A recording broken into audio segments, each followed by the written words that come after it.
सो मैं स्क्रीन पे बेसिक चीज़ें शेयर करूंगा। आप कुछ चीज़ें नोट भी कर सकते हैं। और सबका स्वागत है आज के इस माई एच बी सेशन में। मैं स्क्रीन आपके साथ शेयर करने वाला हूं।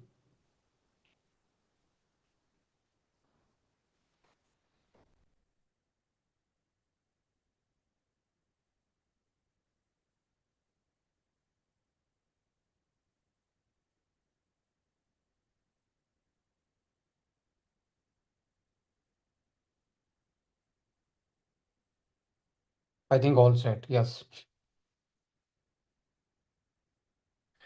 सो लेडीज एंड जेंटलमैन, स्वागत है।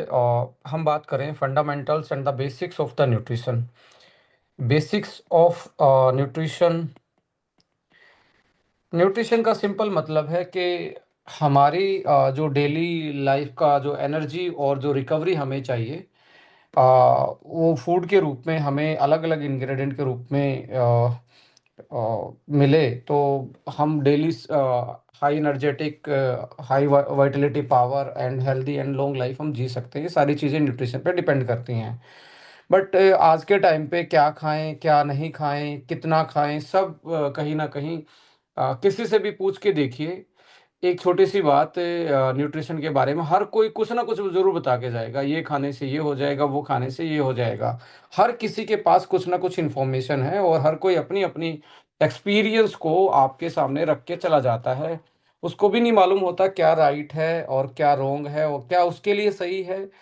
तो ऐसी सारी चीज़ों को हम यहाँ पे आज डिस्कशन में लाने वाले हैं। सो न्यूट्रिशन को बेसिकली ये कुछ 10 मिनट में फंडामेंटल पे बेसिक्स पे बात करूंगा, जो हो सकता है बहुत सारे लोग जानते हैं। उसके बाद हम इन डेप्थ डिस्कशन करेंगे। न्यूट्रिशन के दो मेजर पार्ट हैं। एक है आपका मैक्रो। मैक्रो का मतलब होता है बड़ी अमाउंट, मैक्रो न्यूट्रिएंट्स। एक होता है माइक्रो, यानी कि छोटी अमाउंट, जो हमें कम अमाउंट में चाहिए। मैक्रो में बेसिकली तीन चीज़ें आती हैं। एक तो जनरली ही कार्बोहाइड्रेट, इसको हम कार्ब्स बोल देते हैं आज की लैंग्वेज में, कि कार्ब्स इसका पूरा नेम होता है। कार्बोहाइड्रेट यानी कि इसको कार्ब्स भी बोला जाता है। ये बेसिकली एनर्जी का मेन सोर्स होता है। हम जो भी काम करते हैं दिन में, पूरा दिन जो एक्टिविटी करते हैं फिजिकल, तो प्राइमरी एनर्जी का सोर्स जो है, प्राइमरी बॉडी की जो फ्यूलिंग है, वो हमारे कार्बोहाइड्रेट से ही आती है। उसके बाद आता है इसी का दूसरा हिस्सा है प्रोटीन। जिसको छोटा कर दिया जाए तो उसको अमीनो एसिड बोल दिया जाता है, पेप्टाइड्स बोल दिए जाते हैं, यानी कि प्रोटीन बने होते हैं अमीनो एसिड से। सो कार्बोहाइड्रेट यानी कि ग्लूकोज भी आप बोल सकते हो, finest form of the carbohydrate, right. So protein है, और प्रोटीन का काम है बिल्ड करना स्ट्रक्चर में, जैसे मसल हैं, हड्डियां हैं, लिगामेंट्स हैं, हमारे अदर ऑर्गन्स हैं, build and repairs of the tissue. ये डेली का काम करता है बिल्डिंग का एंड रिपेयर्स का, राइट। ये प्रोवाइड करता है एनर्जी, ये रिपेयर का काम करता है। और यदि हम फैट की साइड जाएं तो वो है, फैट का काम है एनर्जी भी देता है, एंड कुछ प्रोडक्शन है, जैसे मेन प्रोडक्शन हार्मोन्स का सारा फैट से ही होता है। तो अक्सर देखिए जो लोग फैट नहीं खाते उनके हार्मोन इनबैलेंस होने के चांसेस ज़्यादा रहते हैं। और आज की जो कम्युनिटी है वो फैट नहीं खा रही है, वो फैट को अलग नज़रों से देख रही है, वो वेट गेनिंग की साइड उन चीज़ों से देख रही है। ये आपके रेसों में बटे होते हैं। 55% डाइट का हिस्सा इससे होना चाहिए, 12 से 15 इसका हिस्सा होना चाहिए, और लगभग लगभग 30% हिस्सा इससे होना चाहिए। तो ये इस तरीके से हमारी डाइट डिजाइन होती है।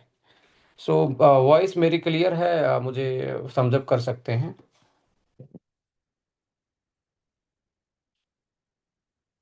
यस।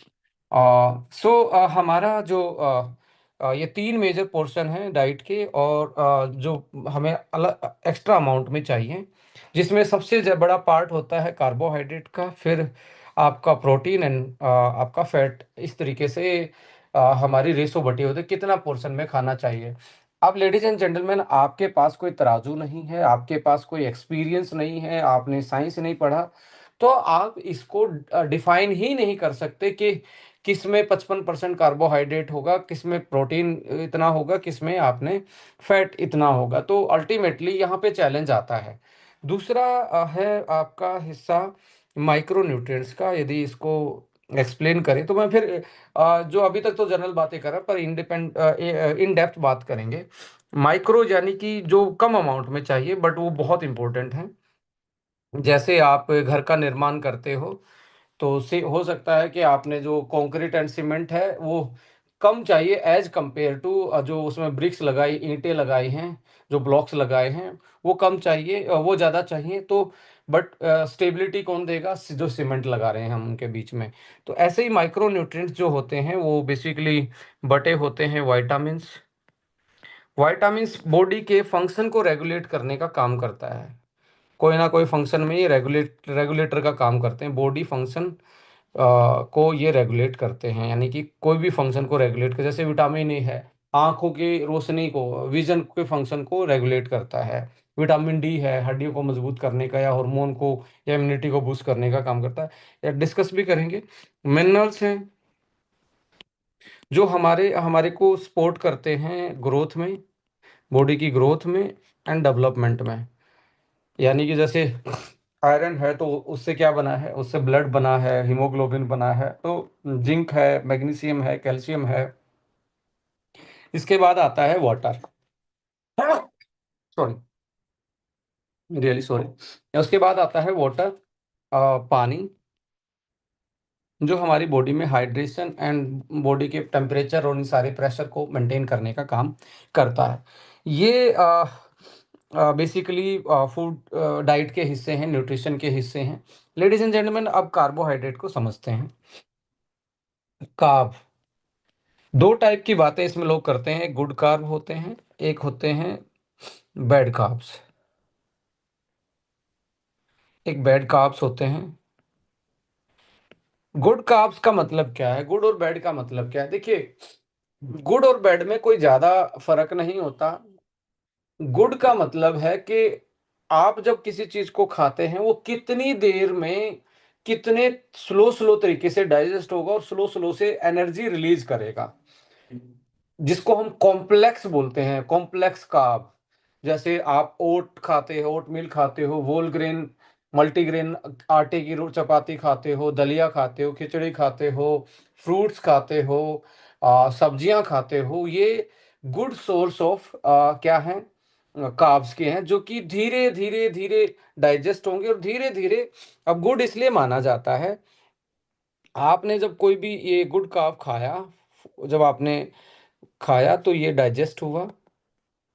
डाइजेस्ट होके जो ग्लूकोज बना इससे, वो आपके ब्लड में गया, और ब्लड में जाके ये ब्लड का जो शुगर लेवल है, जैसे ये ब्लड का शुगर लेवल है, यदि गुड़ खाया तो वो स्लो स्लो इंक्रीज करेगा, और स्लो स्लो इंक्रीज करेगा, और धीरे धीरे वो डिक्रीज हो जाएगा। यदि आपने बैड कार्बोहाइड्रेट खा लिया, बैड का मतलब है चीनी से बनी हुई चीज, मैदे से बनी हुई चीज, फास्ट फूड, फ्राई फूड, ये खाते ही क्या करेगा? आप एकदम से ये ब्लड ग्लूकोज को, ये आपका गुड वाला था, यहाँ से बैड वाला एकदम से स्पाइक कर देगा।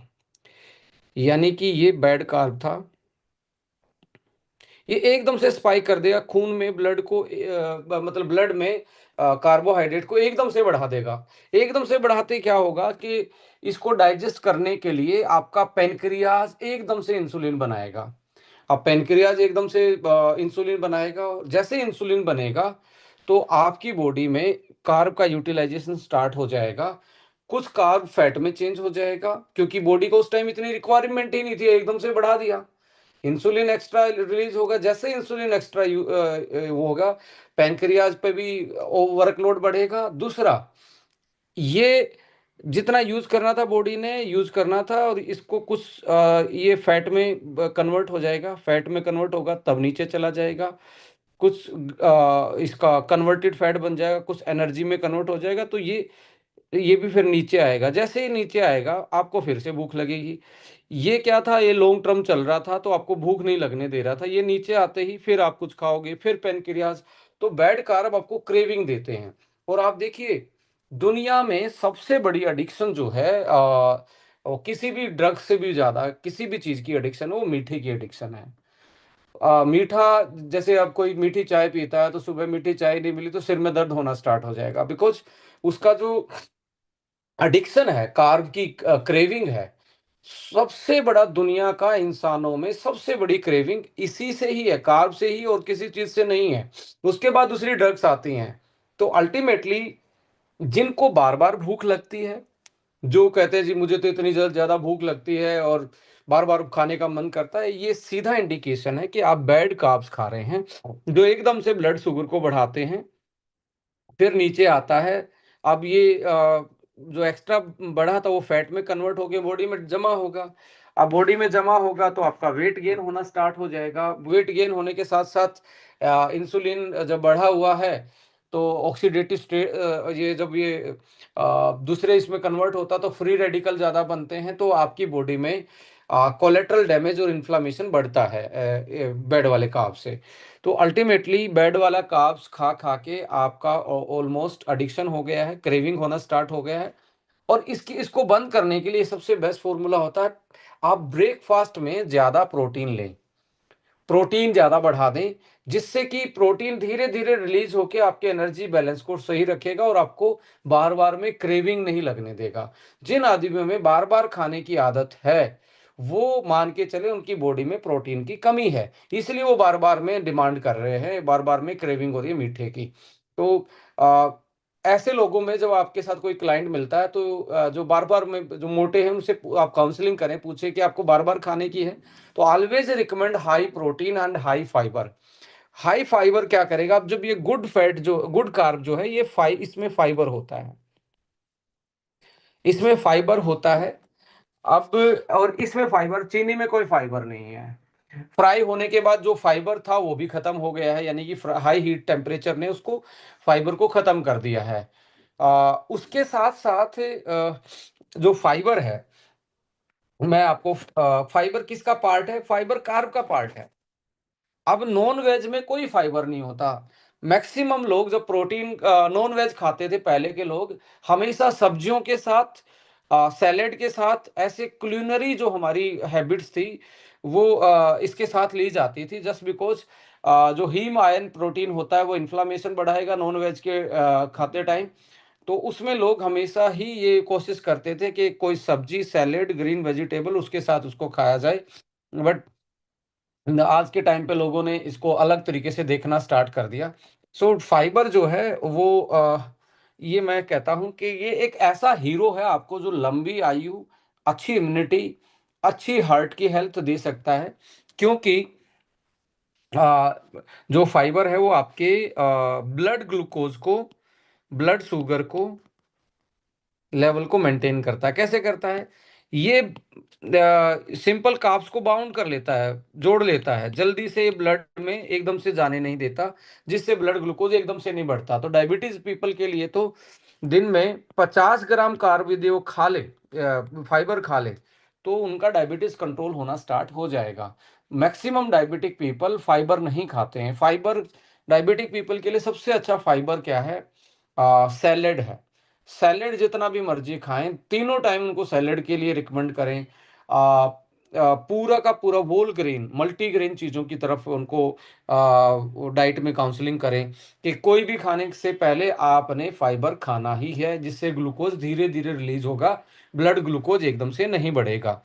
दूसरा, ये क्या करते हैं, आपकी डाइट से जो कोलेस्ट्रोल आ रहा है, कोलेस्ट्रोल, जिसका भी कोलेस्ट्रोल बढ़ा है, जैसे कुछ लोग कहते हैं जी मेरा एसडीएल कम है, एलडीएल ज्यादा है, कोलेस्ट्रोल बढ़ा है, तो कोलेस्ट्रोल को क्या कर लेते हैं, जो फाइबर होते हैं वो कोलेस्ट्रॉल को भी बांध के रख लेते हैं, बाउंड कर लेते हैं, और एब्जॉर्ब नहीं होने देते, ब्लड में नहीं जाने देते।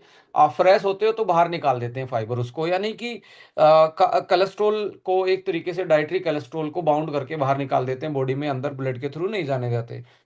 टाइटी फील करवाते हैं, आपको भरा हुआ फील होगा, भरा हुआ मतलब आपको बार बार में क्रेविंग नहीं आएगी, खाने का मन नहीं करेगा, बार बार में आप फील करेंगे कि मुझे भूख नहीं लगी है। सो ऐसे में स्टाइटी फील करवाएंगे, और जब आपको भरा हुआ फील होगा, आप बार बार नहीं खाएंगे, तो आपका वेट मैनेजमेंट होना स्टार्ट हो जाएगा। और यही खाना बनते हैं आपके गुड बैक्टीरिया के लिए, यानी कि प्रोबायोटिक्स का जो डाइट है वो क्या है, आपका फाइबर ही है। आपके जो अच्छे वाले बैक्टीरिया इसी पे ही जिंदा रहते हैं। सो गट माइक्रोब को अच्छे से बढ़ाएंगे। जैसे ही गट भरा रहेगा, अच्छे अच्छे डाइट मिलेगी आपके गुड बैक्टीरिया को, आपकी इम्यूनिटी, पेट साफ होना, कॉन्स्टिपेशन जैसी प्रॉब्लम खत्म हो जाना, गैस बनना, बाउल मूवमेंट, ये सारी कंट्रोल में आ जाएंगी। तो हमें कार्ब सेलेक्ट करना है जहां फाइबर हो, और फ्राई से फाइबर खत्म हो जाता है। जब मैदा बना देते हैं तब फाइबर खत्म हो जाता है। जब रिफाइंड कर देते हैं, जैसे वाइट शुगर है, रिफाइंड शुगर है, वो क्या है, वो एक तरीके से फाइबर लेस है, उसमें ओनली कैलोरी है, ना विटामिन है, ना मिनरल्स है, ना कोई अदर न्यूट्रिशन है। एम्प्टी कैलोरी बोलते हैं हम उनको। तो वो ओनली एम्प्टी कैलोरी है। जैसे आप देखेंगे इसमें डेली फाइबर, एक हेल्दी आदमी को 25 से 30 ग्राम फाइबर लेने ही चाहिए। 25 से 30 ग्राम फाइबर के लिए आप कुछ नहीं करना, चैट जीपीटी को अपनी आज की डाइट डालना कि मैंने दिन में ये खाया था और इतना पोर्शन खाया था, उनसे पूछ लेना इसमें कितना सा फाइबर होगा। तो आपको वो पूरा का पूरा आज के टाइम पे तो बड़ा अच्छा वो है। आप अपनी दिन की पूरी डाइट को एक बार चैट जीपीटी को, एआई को बता दीजिए, और उनको बोलो कि मुझे इस डाइट में से फाइबर कैलकुलेट करके दें। यदि आपका 30 से नीचे है तो मान के चलना मोटे होने के चांस ज़्यादा हैं, कोलेस्ट्रॉल बढ़ने के चांस ज़्यादा हैं, शुगर जैसी बीमारी होने के चांसेस ज़्यादा हैं। सो यहाँ पे अब इसके बाद आता है कि हमारी जो फाइबर हैं, वो फाइबर दो टाइप के फाइबर हैं। एक वाटर सोल्यूबल है, एक आपका वाटर इनसोल्यूबल है। जो वाटर सोल्यूबल है वो हमेशा फ्रूट्स में ज़्यादा पाया जाएगा, और फ्रूट्स में वाटर सोल्यूबल ज़्यादा होते हैं। और व्होल ग्रेन जो आप मल्टीग्रेन या व्होल ग्रेन जो चीज़ें खाते हैं उनमें वो इनसोल्यूबल है, और जो सब्जियां खाते हैं, सैलेड खाते हैं, इनसोल्यूबल। ये वाला ज़्यादा लेना चाहिए, क्योंकि ये खुद डाइजेस्ट नहीं होता और इनसोल्यूबल रहता है। आपके गट माइक्रोब इसको डाइजेस्ट करते हैं, और ये बल्की फील करवाता है, और आपको कम खाने की ओर लेके जाता है, जिससे आप अपना बैलेंस कर पाएंगे। तो अल्टीमेटली सोल्यूबल फाइबर जैसे ओट्स जो हैं और फ्रूट्स हैं, ये सोल्यूबल फाइबर होता है। इनसोल्यूबल फाइबर आपका रहेगा व्होल ग्रेन, और जो आप वेजिटेबल खा रहे हैं वो रहेगा आपका इनसोल्यूबल, जो बाउल मूवमेंट को सही करेगा, पेट को साफ करवाने में हेल्प करते हैं। Salad and whole grain, oats and fruits आपको एक तरीके से डाइजेशन में हेल्प करेंगे, ऊपर वाले हिस्से में एसिडिटी कम बनने देंगे आपको, लाइक बैलेंस करवाएंगे फ्लूइड का। अल्टीमेटली जैसे फाइबर रिच फूड की बात करें तो एप्पल है, बेरीज है, ब्रोकली है, कैरेट है, स्पिनच है, ब्राउन राइस है, किनोवा है, होल व्हीट है, बीन्स है, लेंटिन्स है, जो स्प्राउट्स जो बेसिकली बहुत अच्छा सोर्स होते हैं। सुबह सुबह ये स्प्राउट्स खा लेते हैं, मूंग है, चना है, इनको भिगो के, इनको अंकुरित करके स्प्राउटिंग करके खा लेते हैं, तो आप डायबिटीज, तो ऐसे में आप हाई कोलेस्ट्रोल, हाई बीपी, गट जिनका जिनको एसिडिटी ज़्यादा बनती है, जो ज़्यादा मोटे हैं, always recommend the diet with the high fibre. खाना खाने से पहले उनकी डाइट में हमेशा ये लिखें कि इतना सैलेड खाना ही है, तीनों टाइम सैलेड खिलवाएं, जिसमें से 20% पोर्शन रहे फ्रूट्स का, और अल्टीमेटली 80% वेजिटेबल्स का, कुकुम्बर है, अनियन है, आपके जो भी सीजनल सैलेड्स हैं वो इसमें प्लान करने चाहिए। इसके साथ साथ अवॉइड उनको बोलना चाहिए कि आपको मैदा अवॉइड करना चाहिए, शुगर या शुगर से बनी हुई चीज़ों को अवॉइड करना चाहिए। एंड वेजिटेबल जो ऑयल्स हैं, हमारे रिफाइंड ऑयल हैं, वो बंद करवा देने चाहिए इन सारे केसेस में, जिनका कोलेस्ट्रॉल बढ़ा हो, बीपी ज़्यादा ऊपर रहता हो, पेट फूलता हो, एसिडिटी रहती हो, मोटापा हो, और लो एनर्जी में रहते हो, तो ये बंद करवा के इनको सैलेड की तरफ ज़्यादा लेना चाहिए। इसके साथ जो ये हमारे फंक्शनल डाइट थी, ये न्यूट्रिशन में ना कैलोरी में रोल प्ले कर रहे फाइबर, ना ये रिपेयरमेंट में रोल प्ले कर रहे, ना एनर्जी दे रहे। They are only give a functional value, digestion, पेट साफ करना, चीज़ों को होल्ड करके रखना। जैसे होता है ना कि आप मेडिटेशन करते हो तो आपको रिलैक्स फील होता है। ये आपके फूड का मेडिटेशन वाला पार्ट है। ये आपको एकदम से खाया एकदम से डाइजेस्ट नहीं होने देता, और धीरे-धीरे डाइजेस्ट होगा तो धीरे-धीरे पूरे दिन एक जैसा एनर्जी का लेवल बना रहेगा आप में। कभी कभी एनर्जी ऊपर जाएगी यदि ये नहीं होंगे, कभी नीचे जाएगी, ऐसे फ्लक्चुएट होगा तो आपका मेंटल सेटअप भी है वो दिक्कत में आता है। आपको माइग्रेन रहने की शिकायत होगी, आपको हेडेक होगा, आपको क्रेविंग होगी, बार-बार में कुछ खाएँगे, और इस तरीके से आपका जो ब्रेन है एक तरीके से उसकी हेल्थ भी ये बेटर रखने में काम करते हैं। यानी कि डिप्रेशन वाले आदमी में, अल्जाइमर, पार्किंसम, डिमेंशिया, माइग्रेन वाले, इसमें भी फाइबर इज़ वेरी इंपॉर्टेंट। सो अगली चीज़ आती है कि प्रोबायोटिक। प्रोबायोटिक डेली आपको लेने चाहिए, और सुबह की डाइट में यदि ज़्यादा ले लें, जैसे कर्ड है, छाछ है, so they can help to digest well and immunity. Fibre के साथ ही इनको लेने की कोशिश करें। जैसे किसी डायबिटीज़ आदमी को या किसी भी को आप फाइबर खिला रहे हैं, तो थोड़ी सी 10-20 ग्राम भी दही भी खिलाएँगे डेली 2 टाइम पे, तो वो या छाछ भी पिलाएँगे, तो सुबह और दोपहर को, तो वो बेटर तरीके से डाइजेस्ट करने में हेल्प करेंगे, और एक तरीके से उनको अच्छे से हेल्थ प्रोमोटिंग चीज़ों को आगे लेके जाएँगे। अब यहाँ पे ये था आपका कार्बोहाइड्रेट, क्योंकि फाइबर भी इसी का हिस्सा होते हैं। कार्बोहाइड्रेट, फाइबर जो हैं वो गुड वाले कार्ब्स हैं, वो और इसी को जीआई से इंडिकेट करते हैं। देखिए आपके मील रिप्लेसमेंट पे जीआई लिखा होता है, ग्लाइसेमिक इंडेक्स, एक यहाँ पे टर्म आती है, ग्लाइसेमिक ग्लाइसेमिक इंडेक्स।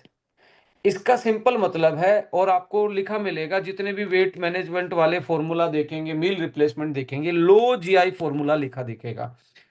इस लो जीआई का मतलब ये होता है कि इसमें कार्ब कम है, कार्ब कम है, और कार्ब को हटा दिया गया, मैक्सिमम मील में कार्ब होता ही नहीं है, जो मील रिप्लेसमेंट है वेट मैनेजमेंट में, और उसमें फाइबर ऐड कर दिए जाते हैं। लो जीआई यानी कि जीआई का ग्लाइसेमिक इंडेक्स का मतलब है ब्लड खाने के बाद कैसे बढ़ता है आपके खून, आप ग्लूकोज कैसे बढ़ता है आपके ब्लड में। सो जो स्लो बढ़ेगा उसको लो जीआई बोल देते हैं, जो एकदम से बढ़ेगा हाई जीआई बोल देते हैं। हाई जीआई फूड होते हैं रिफाइंड कार्ब, मैदा, फ्राई, फास्ट फूड, शुगर से बनी हुई चीजें। सो ऑलवेज लो जीआई की तरफ जाएं, हाई जीआई की तरफ नहीं जाना है। सो इसके साथ साथ इसमें लाइक एक चीज आती है कि एक एक आपकी फैट, अब आती है फैट। फैट में भी दो टाइप की है, गुड फैट है और एक बैड फैट है। देखिए गुड के बारे में बहुत भ्रांतियां फैलाई गई हैं पास्ट में, तो इसको थोड़ा सा समझिए। घी के बारे में हमेशा गलत बातें सुनने को मिली कि घी हार्ट के लिए खराब है, हार्ट इससे ये हो जाएगा, हार्ट अटैक आ जाएगा, और ये आ जाएगा, वो आ जाएगा। तो that can be A miss representation and miss, मैं यहाँ पे डायरेक्टली बोलना चाहूँगा कि बहुत सारे कमर्शियल फूड कंपनियों ने इस इन चीज़ों के बारे में गलत तरीके से पेश किया अपने प्रोडक्ट को मार्केट में प्लेस करने के लिए, और लोगों की हेल्थ के लिए एक खिलवाड़ किया गया। मैं आपको बोलना चाहूँगा कि हमें सैचुरेट फैटी एसिड खाने चाहिए जो घी में ही होते हैं बहुत अच्छे। उनके बॉडी में बहुत सारे फंक्शन होते हैं, हार्मोन बनाने के, मूड अच्छा रखने के लिए, हमारी एसिडिटी को कंट्रोल करने के लिए, बाउल मूवमेंट को ठीक रखने के लिए, एनर्जी को बेटर रखने के लिए बॉडी में। और फैट खाते हैं तो बार-बार में क्रेविंग दूसरी चीज़ों की भी नहीं होती है। सो अल्टीमेटली आप देखेंगे कि यहाँ पे अ, फैट के बारे में, अब फैट है, घी है, ओमेगा है, अनसैचुरेटेड फैटी एसिड, ओमेगा है। ये वाली अच्छी फैट है। बैड फैट कौन सी है? आपको ट्रांस फैट। ट्रांस फैट कब बनती है? जब घी को फ्राई कर देते हैं। देखिए पहले के लोग है ना, पहले की पॉपुलेशन थी, वो घी को सब्जी या रोटी पे लगा के या ऊपर से डाल के खाते थे। अभी लोगों ने क्या कर दिया, फ्लेवरिंग के लिए इसको फ्राई करना स्टार्ट कर दिया, जिसके कारण ट्रांस में कन्वर्ट हो जाता है, और ये ट्रांस ही हमें अंदर जाके ब्लॉकेज करता है, ये ट्रांस ही अंदर जाके इन्फ्लामेशन करता है, हार्ट के लिए खराब होता है। सो अल्टीमेटली हम यदि घी को का यूज़ करने का तरीका चेंज कर लें और उसको सब्जी में या किसी चीज़ में ऊपर डाल के खाएँगे, तो वो बेटर रहेगा। अब ये जो गुड वाला फैट है, ये इसको हम रिप्रेजेंट करते हैं, 2 टाइप के फैट हैं, सैचुरेटेड फैट और अनसैचुरेटेड फैट। अनसैचुरेटेड को जनरली बोला जाता है ओमेगा, राइट? सैचुरेटेड फैट जैसे आप देखेंगे घी है, बटर है और कोकोनट ऑयल है, ये सारे सैचुरेटेड फैट हैं। और अनसैचुरेटेड वो होते हैं जो रूम टेम्परेचर पे लिक्विड रहते हैं, जैसे सरसों का तेल है, बादाम का तेल है, अलसी का तेल है।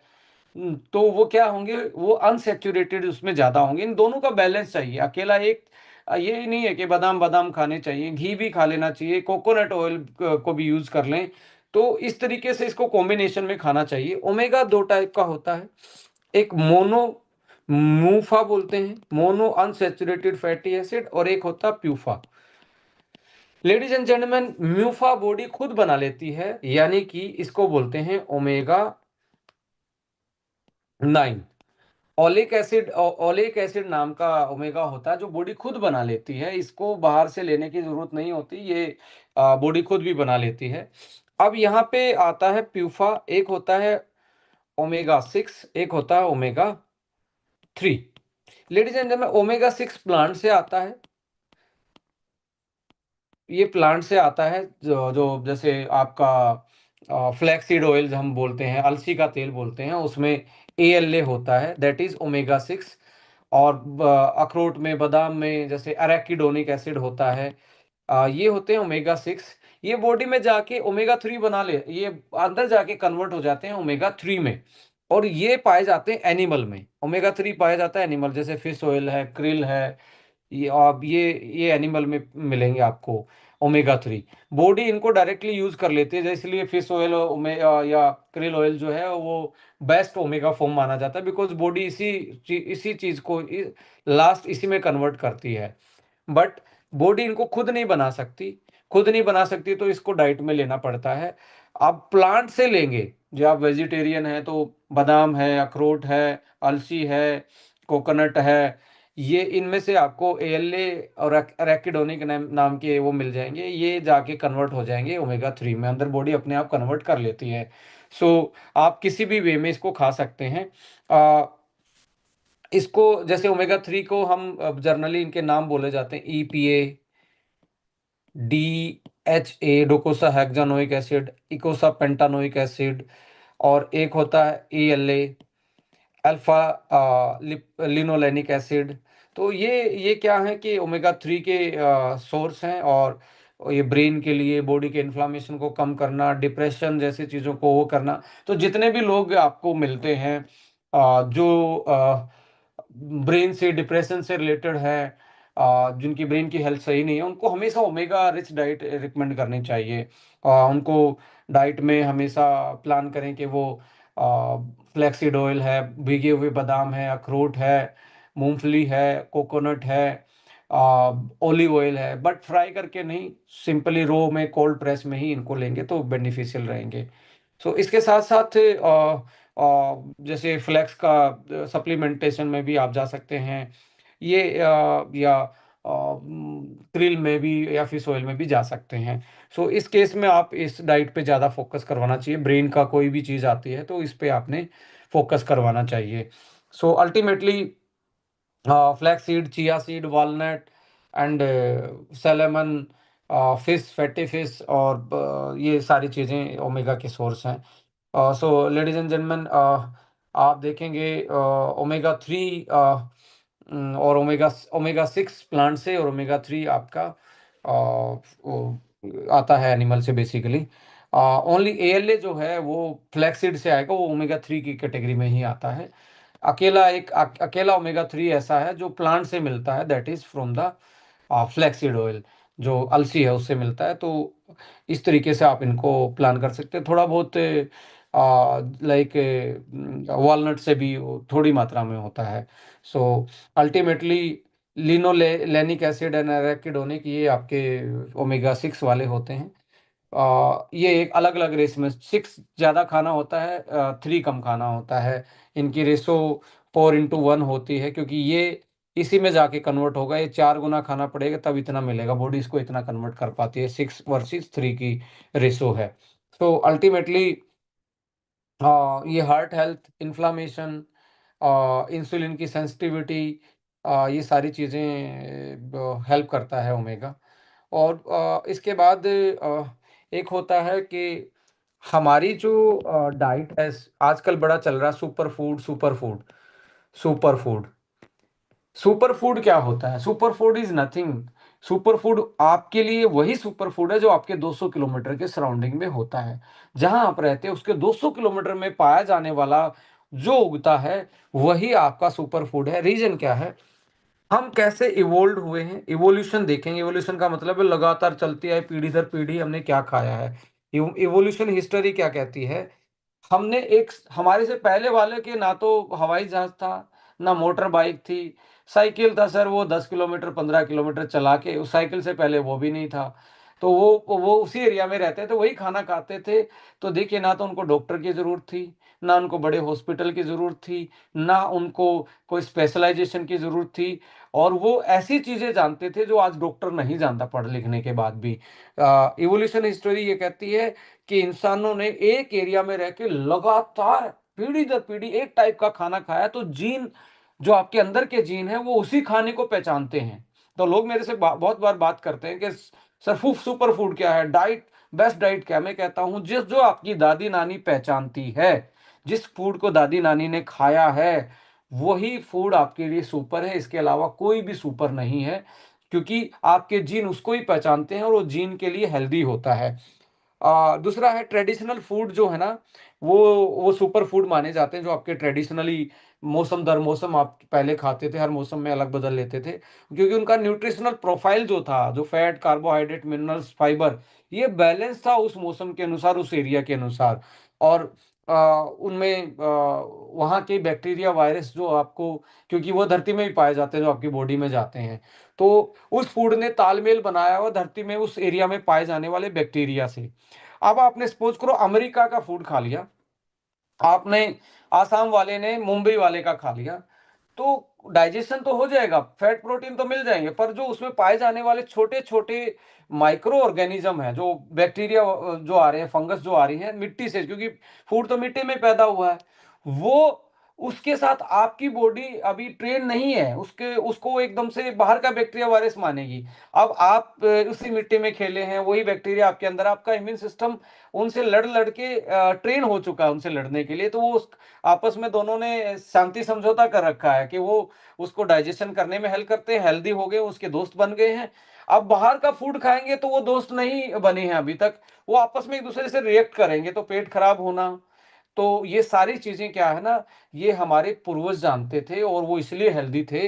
तो अल्टीमेटली क्या है, सुपर फूड है आपके सराउंडिंग्स का फूड, वही आपका सुपर फूड है। किसी भी आदमी को जब भी वो कोई प्रॉब्लम लेके आता है, उसको बोलो कि आपकी दादी नानी जो जो खाती थी, 3 महीने इस न्यूट्रिशन सप्लीमेंट के साथ वही खा लो, आप वापस से ठीक हो जाओगे। ये पक्की गारंटी है, मैं इसलिए बोल रहा हूं क्योंकि आपका शरीर दवाइयों से नहीं बना है। आपका आपका शरीर बना है खाने पीने से, हवा से और पानी से। खाना पीना सही कर लिया, पानी सही से पीना स्टार्ट कर लिया, तो अल्टीमेटली वापस से आपकी बॉडी की रिकवरी जल्दी होनी स्टार्ट हो जाएगी। सो सुपर फूड का फंडा आपको आई थिंक समझ में आया होगा कि सदियों से एक ही वही चीज खाए थे पहले। लोग इतना ज्यादा नहीं घूमते थे, उसी एरिया का खाना खाते थे, उसी एरिया के बैक्टीरिया वायरस से लड़ने की क्षमता आपकी बनी हुई थी। सो आज क्या है, आज मैं यहाँ चंडीगढ़ में हूँ, तो यहाँ पे भी चाइनीज रेस्टोरेंट है। मैं कहता हूँ मेरी शक्ल चाइनीज जैसी नहीं है तो मुझे चाइनीज रेस्टोरेंट क्यों जाना है? आप आपसे खुद से पूछिए, आपकी जिस चीज से, एरिया से शक्ल ही नहीं मिलती, उस एरिया का फूड क्यों खाना है? तो अल्टीमेटली साउथ इंडियन को नॉर्थ इंडिया का इतना ज्यादा हेल्दी नहीं है जितना तो इस एरिया के हिसाब से फूड हैबिट्स डिजाइन थी, मौसम के अनुसार से ही डिजाइन थी। सो अल्टीमेटली उसके बाद आता है टाइमिंग्स, बहुत इंपॉर्टेंट है। टाइम्स, हमेशा टाइम्स जो खाने का टाइम है वो भी एक न्यूट्रिशन का ही रोल प्ले करता है। कैसे? टाइम्स क्या है, एक सिरकेडियन साइकिल होती है बॉडी की, सिरकेडियन रिदम बोलते हैं इस पे।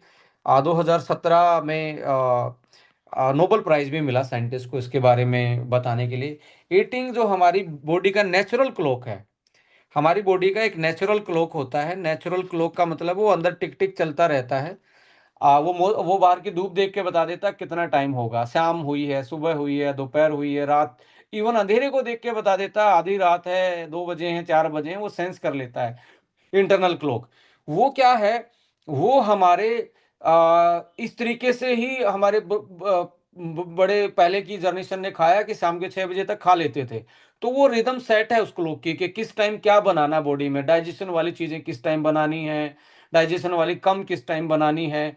अब सुबह आप देखेंगे 8 या 9 बजे सबसे ज्यादा डाइजेशन वाली चीज बनेगी, इसलिए सुबह सुबह एसिडिटी ज्यादा फील होती है, क्योंकि वो सर्केडियन साइकिल इस तरीके से सेट है। तो ब्रेकफास्ट हमेशा बहुत अच्छे से करना चाहिए, फिर धीरे धीरे फूड को घटाना चाहिए, लंच फिर डिनर बहुत हल्का करना चाहिए, क्योंकि सर्केडियन साइकिल इसी तरीके से सेट है, रात को कम डाइजेशन वाली चीजें बनती हैं और बॉडी का टेम्परेचर और हार्ट बीट नीचे जाता है, तो हल्का खाना खाना चाहिए।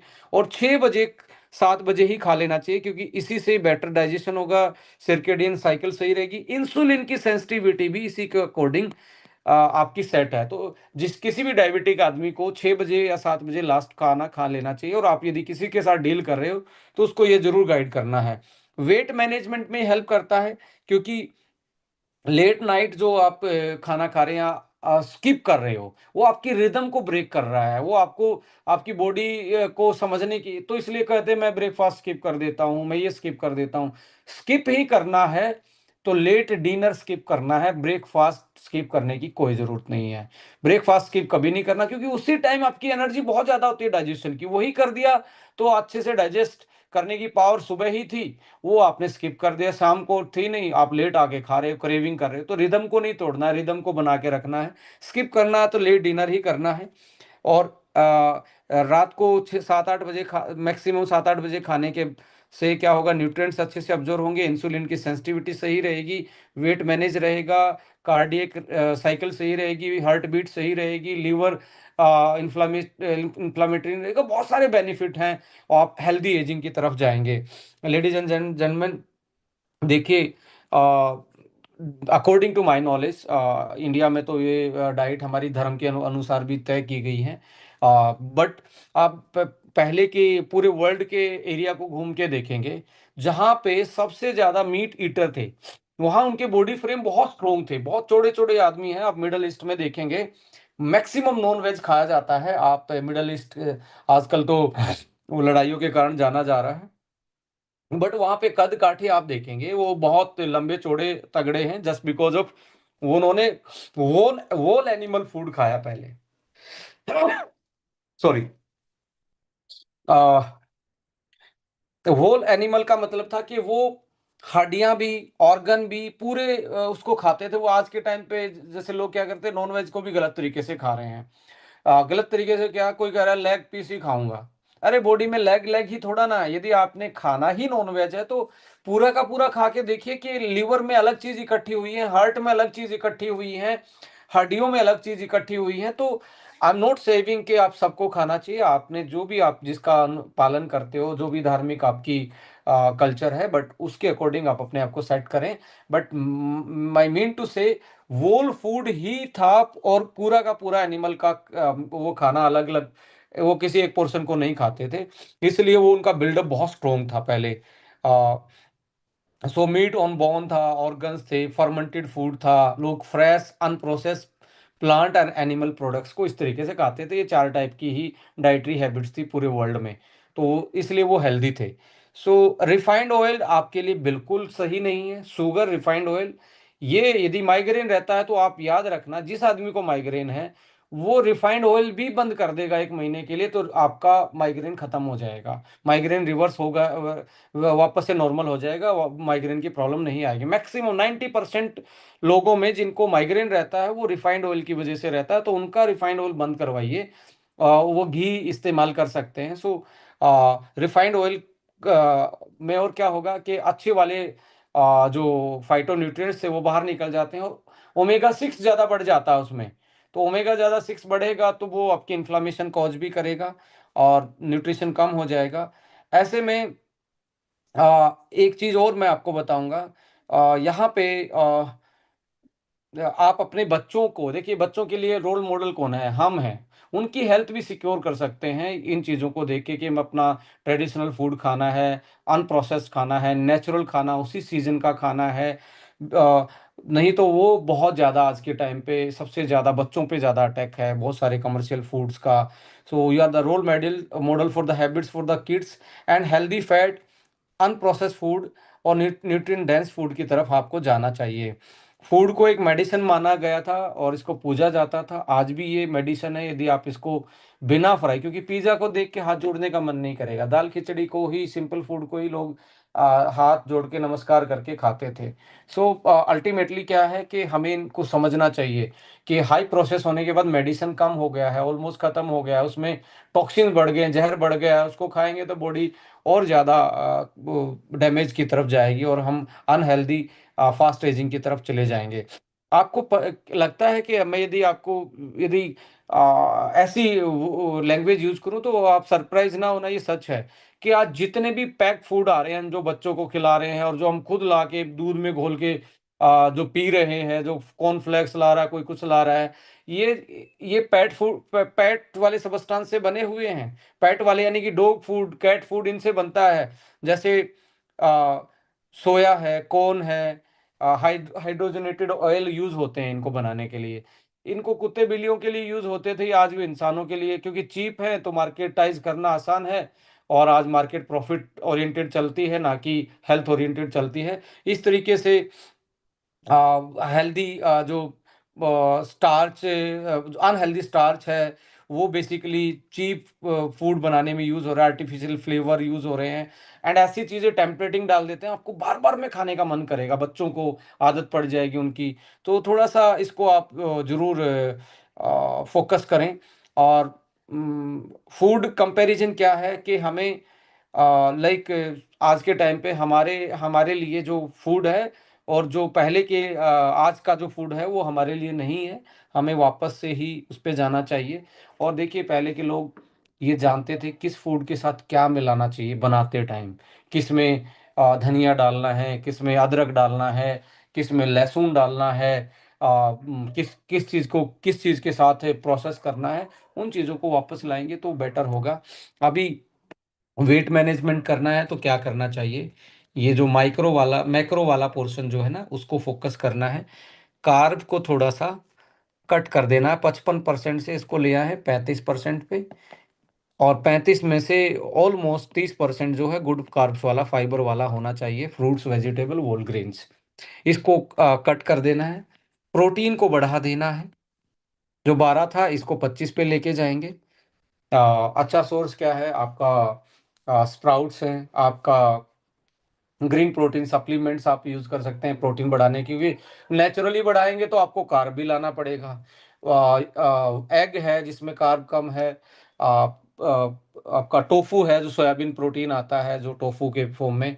ये कुछ चीज़ें हैं जिनसे आप उनको बढ़ा सकते हैं, इसको कट डाउन कर सकते हैं। सैलेड के साथ प्रोटीन ज़्यादा एंड फैट को उतना ही रखिए, आपका 25 से 30%।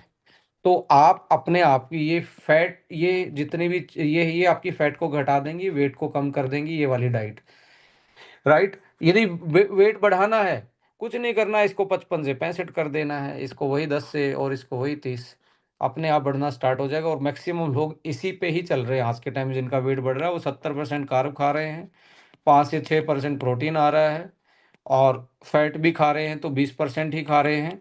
बट वो भी बैड वाली फैट खा रहे हैं, बैड फैट खा रहे हैं। तो ये आज का सिनेरियो चल रहा है, इसको हमने रिवर्स करना है। और इसको रिवर्स करने का बेस्ट फूड है जो नेचुरली आपके सराउंडिंग में पैदा हो, जो दादी नानी खाती थी उसको खाना स्टार्ट कीजिए। वो बेस्ट था, वो बैलेंस था, वो इजी टू डाइजेस्ट था, वो इम्यूनिटी के लिए सही था, वो हमारी बॉडी की फंक्शंस को बेटर करने के लिए सही था। इस तरीके से आप इसको डिजाइन कर सकते हैं। इसके बाद इसमें और चीज़ें ऐड ऑन करने का एक ही वो है कि आपको फर्मेंटेड फूड फूड की तरफ, प्रोबायोटिक की तरफ, विटामिन्स मिनरल्स की तरफ जाना चाहिए। इस तरीके से आप अपनी डाइट को डिज़ाइन कर सकते हैं। सो अल्टीमेटली दूसरा ये भी मैं यहाँ पे ज़रूर कुछ चीज़ें एड्रेस करूँगा कि आपको हाइड्रेशन पूरा करना चाहिए। सबसे पहले सुबह सुबह आपको हाइड्रेशन करना चाहिए। बॉडी 70% पानी से बनी है, तो पहला पहला फूड आपके लिए पानी ही होता है। सुबह उठ के पानी पिएं। लगभग 600 ml पानी आपको चाहिए बॉडी को कंप्लीट हाइड्रेशन करने के लिए। पहला यूरिन तो उठते ही आप यूरिन करते हो, पहला पेशाब आपको उठते ही आता है, वो कर लिया, पानी पी लिया 600 ml। जब तक दूसरा यूरिन ना आए, सेकंड यूरिन नहीं आए, तब तक खाना मत खाइए। बॉडी को पहले साफ होने दीजिए। जब दोबारा पेशाब आए, दोबारा आए एक बार करने के बाद, then you have to eat something, उसके बाद कुछ खाना चाहिए। बट इसमें आप पूछेंगे कि जी ग्रीन टी पी लें, यस पी सकते हैं जी। यंग फ्यूल खाते we can do that because वो कैलोरी लेस हैं, उसमें कोई कैलोरी नहीं है, उसमें कोई ऐसी चीज़ें नहीं हैं। तो उनमें उन चीज़ों को हम क्या कर सकते हैं, छोटा मोटा जो आपका ट्रेडिशनल कोई विजडम था, आपके पास नुस्खा था, तो वो यूज़ कर सकते हैं। कोई लहसुन खा रहा है, कोई थोड़ा बहुत कोई चीज़ चबा रहा है सुबह, वो we can do that. But कोई भी चीज़, चाय है या जो भी आप पीते हैं, वो सेकंड यूरिन के बाद पिएंगे तो आपका बॉडी का टेम्परेचर और मेटाबॉलिज्म सारी चीज़ें बैलेंस हुआ है और वो पूरा प्रॉपर तैयार है। इस तरीके से आप करेंगे तो आप और बेटर तरीके से अपनी चीज़ों को करेंगे। और सुबह के उसमें फाइबर फाइबर लेना मत भूलें, प्रोटीन लेना मत भूलें, एंड ओमेगा लेना मत भूलें। और दोपहर को प्रोबायोटिक लेना मत भूलें, जिसमें छाछ है, लस्सी है। प्रोबायोटिक लेना ना भूलें, एंड फाइबर लेना ना भूलें यहाँ पे। और शाम को आपने हमेशा ही लो कार्ब, अनप्रोसेस्ड में दलिया खिचड़ी, इन चीज़ों पे ज़्यादा फोकस करें और 7 से 8 बजे तक खा लें। और जो आपका मतलब आपका ट्रेडिशनल फूड है, उसको इन्वॉल्व करें। सो फ्राई भी जब मौसम चेंज होता था तो बुरी नहीं थी, क्योंकि वो उस गट को स्टेलाइल करती थी, दोबारा से साफ करती थी गट को। तो आपने देखा होगा जब मौसम चेंज होता था, बरसात के मौसम में अक्सर लोग कुछ हरियाणा में तो, यूपी हरियाणा में तो वो पूड़े, गुलगुले, सवालियाँ इस टाइप की चीज़ें बनाया करते थे। थोड़ा सा मीठा हो जाता था, थोड़ा सा वो गट को साफ करने का काम करता था। तो वो एक थेरेपीज थी। तो food is a medicine, food is a medicine. यदि फूड को सही तरीके से यूज़ कर लिया तो वो मेडिसन है, दूसरी मेडिसिन की आपको ज़रूरत नहीं पड़ेगी। बट आज के टाइम पे बाहर के टॉक्सिन, पेस्टिसाइड, केमिकल्स, मैदा, शुगर, फ्राई, गलत टाइम पे खा लेना, अलग अलग कुजिन्स का खा लेना, साउथ इंडिया वाला नॉर्थ का खा रहा, नॉर्थ वाला इधर का खा रहा है, कोई अमेरिका का फ्रूट्स खा रहा है, कोई कुछ कर रहा है, कोई पैक्ड खा रहा है। ये सारी चीज़ आ, ऐसी चीज़ें हैं कि जो आपको अल्टीमेटली कहीं ना कहीं आपको रीडिफाइन करनी पड़ेंगी, और आपको वापस से अपने आप को फोकस पे लाना पड़ेगा। सो इसलिए ये आप खुद पूरी नहीं कर सकते, तो हर्बो न्यूट्रीजेनिक्स आपकी हेल्प कर सकता है। उनमें से कोई प्रोडक्ट ऐड ऑन कीजिए जो आपकी हेल्थ को बेटर रख सकता है। If you suffering from the neurological, तो ब्रेन वन है। सफरिंग फ्रॉम द जॉइंट्स, तो ऑर्थो है। You are suffering from the liver, तो उसमें अपनी नेचुरल डाइट के साथ इनको ऐड करेंगे तो होलिस्टिक हीलिंग होनी स्टार्ट हो जाएगी। और आप 3 से 6 महीने में वापस से अपनी बीमारियों को, अपने ऑर्गन्स की हेल्थ को वापस से बेटर कर पाएंगे और अपनी बीमारी को रिवर्स कर पाएंगे। और this is called a holistic management, this is called a integrative approach, जो आपको हीलिंग की तरफ लेके जाएगी। So this is all about from our side. Thank you so much, आप लोगों ने इतना पेशेंस के साथ डाइट्स के बारे में, न्यूट्रिशन के बारे में समझने की कोशिश की। इसमें हमने फोकस किया फाइबर्स पे, ओमेगा पे, एंटीऑक्सीडेंट्स पे, एंड हमने फोकस किया ट्रेडिशनल फूड्स पे, लोकल और उस सीजनल फूड्स पे हमने फोकस किया। दादी नानी जो जानती थी उसको हमने फोकस किया। जो हाई प्रोसेसिंग है, चाहे रिफाइंड ऑयल है, फ्राइंग है, फास्ट फूड है, पैक फूड है, उनको हमने लिमिटेड करने के लिए फोकस किया। और यदि सारी चीज़ों को कर लें तो आज भी हम बहुत हेल्दी लाइफ जी सकते हैं। Thank you so much. जय हिंद, जय भारत।